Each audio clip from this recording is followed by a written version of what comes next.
لما نتكلموا على إدارة القسم نعم. لازم نعرف أن هذا الموضوع هو من أهم المواضيع التي نعم. يجب أن يتدرب عليها الأستاذ وأن يعرفها كذلك. لماذا؟ لأن الأستاذ يأتي بمعرفة أكاديمية، يأتي من الجامعة، لكن ينقصه بعض الأدوات التي بها يسير هذا القسم ويوصل كما قلت إلى قسم ناجح. إذا لما نتكلم على إدارة الصف أو إدارة القسم نتكلم على العلاقات الموجودة بين الأستاذ وكذلك بين التلميذ. نعم. وكذلك نتكلم على البيئة بالنظرة الشاملة للبيئة، بمعنى البيئة المادية وكذلك البيئة النفسية. إذا لما نتكلم على إدارة القسم كذلك نتكلم على أن كيف أن هذا الأستاذ يجعل من الفريق الذي معه وهو التلاميذ يقودهم نحو النجاح وما يضيعلوش الوقت. لا يضيع الوقت فيه، لأن أحيانا ربما الأستاذ المبتدئ والأستاذ اللي ما تكونش عنده خلفية نظرية لا يعرف كيف يدير القسم يضيع لنا وقت كثير. الوقت وين يضيع؟ يضيع في ربما مطالبة التلاميذ بالعودة للنظام، بالالتزام بالقواعد، قواعد القسم أو العقد الصفي اللي يكون بين الأستاذ والتلاميذ. أنا نستغل هذه الفرصة ونقول اليوم الأول للأستاذ لما يدخل القسم أهم حاجة، وصراحة قبل ما يقوم ب ربما الدرس الافتتاحي هو الأصل أنه يقوم بوضع قواعد، وضع قواعد العيش معا، كيف نستطيع أن نعيش معا خلال سنة كاملة. إذن وكذلك يعني يا ريت هذه تكون ملزمة في اليوم الأول لكل الأساتذة وعلى مستوى القطر الوطني وفي كل المستويات. لماذا؟ لأن الأستاذ في البداية لما بعد عطلة لما يدخل إلى مدرسة، لما يدخل إلى متوسطة جديدة، لما يدخل إلى ثانوية جديدة خاصة له تخوفات، لأن بيئة بالنسبة له لا يعرفها. نعم. لا يعرف الأستاذ. حتى لما ينتقل كذلك، لما يكون عنده الانتقال من مستوى إلى مستوى.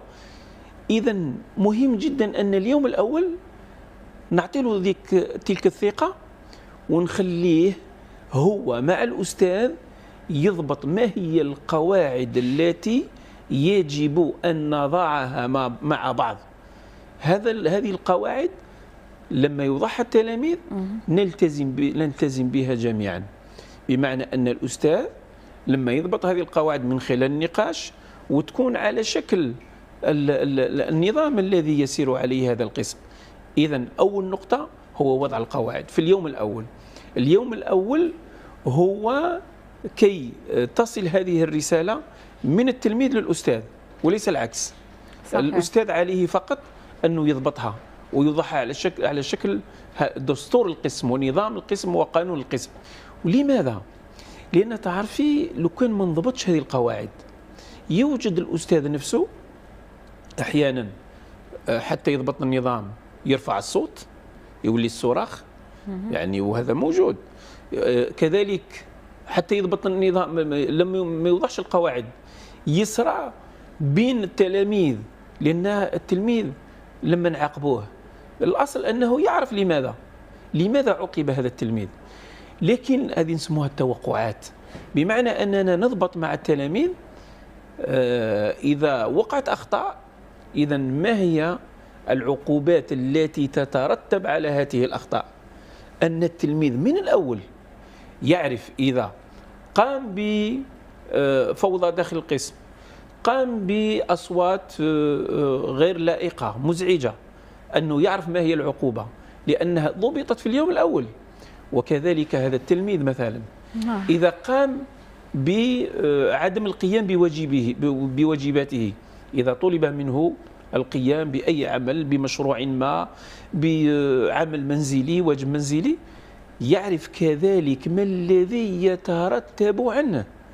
وكذلك إذا أخطأ مع زميله، إذا اعتدى على زميله سواء بتنمر ما أو بعنف ما، كذلك هذا التلميذ يعرف ما الذي ينتظره.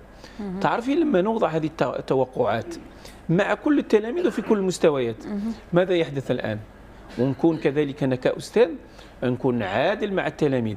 وأهم حاجة اللي ربما نغفل عليها أحيانا، لازم الموقف اللي ياخذه الأستاذ يكون فوري، بمعنى أن الأستاذ لا يعطل إذا كان لابد من تنبيه، لابد من إحالة على الانضباط، استدعاء الولي. ما لازمش نخلي الأمر يتراكم، لازم يكون من البداية. وكذلك إذا وجدنا بعض الاختلالات عن التلميذ مثلا، كل هذه الأشياء موجودة عن التلميذ، الأصل أننا لا نقوم بإصلاح كل شيء في وقت واحد. هنا الأستاذ هو الذي يرتب الأولويات. ما هي الأولوية؟ هل هو العنف مع زميله هو اللي لازم يتحل قبل، أم الواجب المنزلي؟ إذا هنا واضح لما الأستاذ يكون عنده القدرة على تصنيف المشكلات السلوكية، هل هو مشكل ذو بعد اجتماعي؟ هل هو مشكل ذو بعد أكاديمي؟ نعم. هل هو مشكل ذو بعد عام بمعنى الفوضى داخل القسم، إصدار أصوات مزعجة وهكذا؟